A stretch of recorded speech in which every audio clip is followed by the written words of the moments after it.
بسم اللہ الرحمن الرحیم۔ السلام علیکم ورحمۃ اللہ وبرکاتہ۔ سمرقند سے طویل سفر طے کر کے آنے والا قاصد سلطنت اسلامیہ کے حکمران سے ملنا چاہتا تھا۔ اس کے پاس ایک خط تھا جس میں غیر مسلم پادری نے مسلمان سپہ سالار قتیبہ بن مسلم کی شکایت کی تھی۔ پادری نے لکھا، ہم نے سنا تھا کہ مسلمان جنگ اور حملے سے پہلے قبول اسلام کی دعوت دیتے ہیں۔ اگر دعوت قبول نہ کی جائے تو جزیہ دینے کا مطالبہ کرتے ہیں، اور اگر کوئی ان دونوں شرائط کو قبول کرنے سے انکار کرے تو جنگ کے لیے تیار ہو جاتے ہیں۔ مگر ہمارے ساتھ ایسا نہیں کیا گیا اور اچانک حملہ کر کے ہمیں مغلوب کر لیا گیا ہے۔ یہ خط سمرقند کی سب سے بڑے پادری نے اسلامی سلطنت کے فرمانروا حضرت عمر بن عبدالعزیز رحمۃ اللہ علیہ کے نام لکھا تھا۔ اس قاصد کا تیز رفتار گھوڑا اس کے ہمراہ تھا۔ وہ مہینوں کا سفر ہفتوں میں طے کرتا حلب پہنچ گیا۔ دمشق اس کی آخری منزل تھی جو اب بالکل قریب تھا، اور وہ دن بھی آیا جب وہ دمشق میں داخل ہو رہا تھا۔ دمشق مسلمانوں کا دارالخلافہ تھا۔ اس کی اپنی عظمتیں تھیں۔ بہت بڑا شہر، نہایت صاف ستھرا اور تہذیب و تمدن سے مانا جاتا تھا۔ اس قاصد کو یہ شہر سمرقند سے کہیں بڑا نظر آیا۔ پھر وہ ایک سرائے میں اترا اور اس کے مالک سے پوچھا، مہربانی فرما کر یہ بتائیں کہ امیر المومنین سے ملنے کا کیا طریقہ ہے؟ سرائے کے مالک نے کہا کہ ہمارے امیر المومنین سے ملنا نہایت آسان ہے۔ تم مسجد اموی کے طرف چلے جاؤ، وہاں کسی بھی شخص سے ان کے گھر کا راستہ پوچھ لینا۔ وہاں کوئی پہرے دار نہیں ہے اور نہ ہی ملاقات پر کوئی پابندی ہے۔ وہ مسجد اموی میں داخل ہوا۔ ایسی خوبصورت عمارت اس نے آج تک نہیں دیکھی تھی۔ اسے اپنی آنکھوں پر یقین نہیں آ رہا تھا۔ اس نے خیال کیا کہ شاید یہ شاہی محل ہے۔ چنانچہ اس نے ایک شخص سے پوچھ ہی لیا۔ اس کے لہجے اور شکل سے معلوم ہو رہا تھا کہ وہ اس شہر میں اجنبی ہے۔ اس شخص نے کہا، کیا تم قصر خلافت کے بارے میں جاننا چاہتے ہو؟ مگر کیا یہ قصر خلافت نہیں ہے؟ نوجوان نے تعجب سے پوچھا۔ اس شخص نے مسکراہٹ بھرے لہجے میں کہا، نہیں میرے اجنبی دوست، یہ تو اللہ کا گھر ہے، اسے مسجد کہتے ہیں۔ چنانچہ دمشق کے لوگوں سے شہنشاہ وقت کی قیام گاہ کا معلوم کرتے کرتے وہ قاصد ایک ایسے گھر جا پہنچا کہ جو انتہائی معمولی اور خستہ حالت میں تھا۔ ایک شخص دیوار سے لگی سیڑھی پر چڑھ کر چھت کی لپائی کر رہا تھا، اور نیچے کھڑی ایک عورت گارا اٹھا کر اسے دے رہی تھی۔ جس راستے سے آیا تھا واپس اسی راستے سے ان لوگوں کے پاس جا پہنچا جنہوں نے اسے راستہ بتایا تھا۔ اس نے لوگوں سے کہا، میں نے تم سے اسلامی سلطنت کے بادشاہ کا پتہ پوچھا تھا، نہ کہ اس مفلوق الحال شخص کا جس کے گھر کی چھت بھی ٹوٹی ہوئی ہے۔ لوگوں نے کہا، ہم نے تجھے پتہ ٹھیک ہی بتایا تھا، وہی حاکم وقت عمر بن عبدالعزیز رحمۃ اللہ علیہ کا گھر ہے۔ قاصد پر مایوسی چھا گئی اور بے دلی سے دوبارہ اسی گھر پر جا کر دستک دی۔ جو شخص کچھ دیر پہلے تک لپائی کر رہا تھا وہی اندر سے نمودار ہوا۔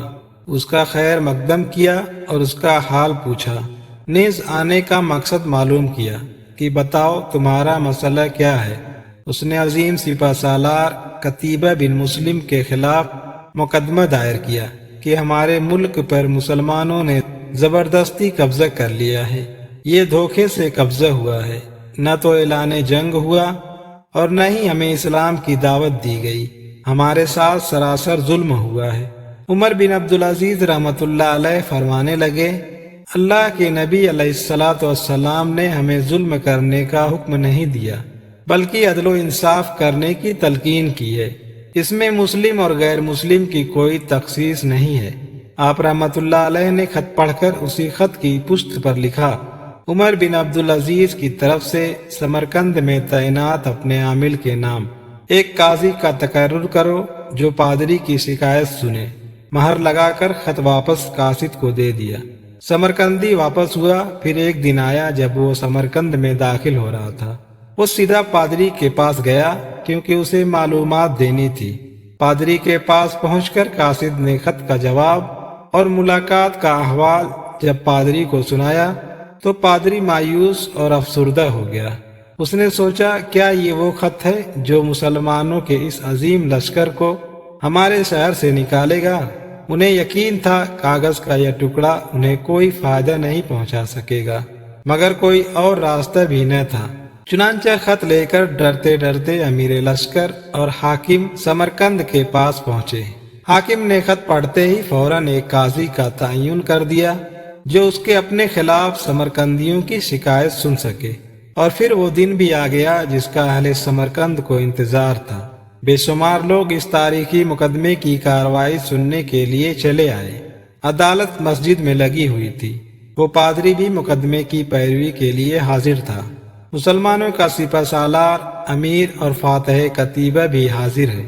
سب کے سب قاضی کے لیے سراپا انتظار بنے ہوئے ہیں۔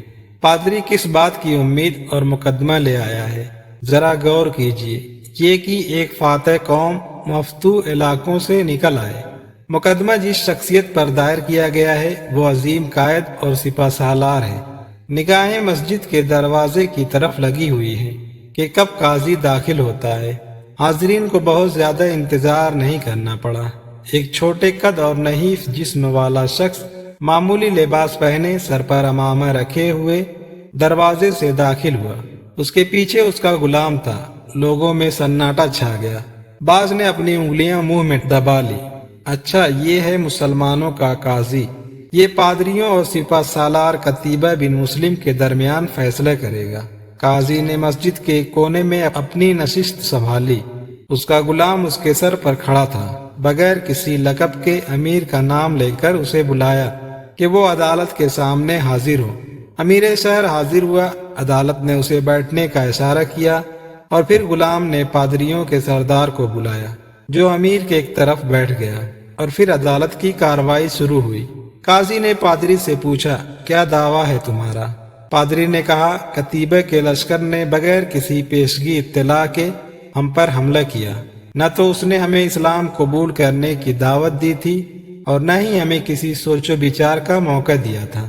قاضی نے حاکم کو دیکھ کر پوچھا، کیا کہتے ہو تم اس دعوے کے جواب میں؟ حاکم نے کہا، قاضی صاحب، جنگ تو ہوتی ہی فریب اور دھوکہ ہے۔ سمرقند ایک عظیم ملک تھا۔ اس کے قرب و جوار کے کمتر ملکوں نے نہ تو ہماری کسی دعوت کو مان کر اسلام قبول کیا تھا اور نہ ہی جزیہ دینے پر تیار ہوئے تھے، بلکہ ہمارے مقابلے میں جنگ کو ترجیح دی تھی۔ سمرقند کی زمین تو اور بھی سرسبز و شاداب اور زور آور تھی۔ ہمیں پورا یقین تھا کہ یہ لوگ بھی لڑنے کو ہی ترجیح دیں گے۔ ہم نے موقع سے فائدہ اٹھایا اور سمرقند پر قبضہ کر لیا۔